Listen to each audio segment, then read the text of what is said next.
A small village to be known as very scary at night. The headless horseman was getting ready for a robbery. A black shadow was on the roof and was ready for the robbery. He was crouched down, ready to pounce on his horse, which was also ready to rob, standing in front of the back way into the store. He pulled all of his confidence together and took one step, and before he knew it, he was on the saddle of his horse. The jewelry store had a dense room of lasers. The headless horseman made it through, but his horse was at the final laser, but his tail fell down and an ear-piercing alarm went off. The police chase was on. He and his horse were out of the building as fast as you could say Popeye. Once they were out of the building, all they could do was just ride in, ride away. His horse did not know the streets that well and ended up right in front of the police station. 3 guards noticed him and sounded the alarm off. He set the alarm off because Headless Horseman has been wanted for a while.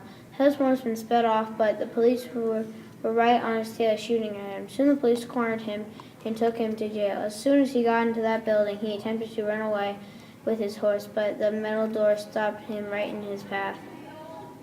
Then he went back to the cell and sat there very sadly. He was bored, so he tried to escape a couple more times, but none of them worked. He sat down and said, now it's time to come up with some plans. He had a couple of good ideas. But it would include his horse and a couple of other bad people who are in cells in the building. He started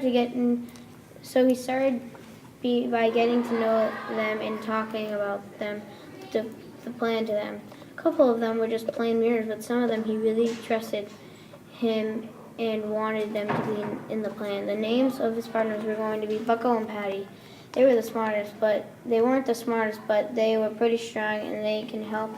And in his plan was to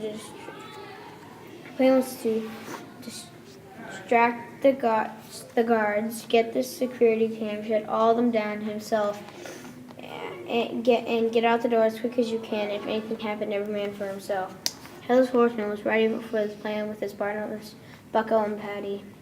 Headless Horseman's cell was really starting to stink, so he really wanted to get out of there before the time he really passed out. Headless Horseman was now ready with his partners, Bucko and Patty were there. The Headless Horseman was just being in his cell, and then he asked the guard for some juice. When the guard turned his back, he knocked him out and got to the security cameras. The Headless Horseman turned off all the security cams, and him, Bucko, and Patty sped out the door as fast as they could. The Headless Horseman grabbed his horse and rode off into the darkness, and they never saw each other again. The end.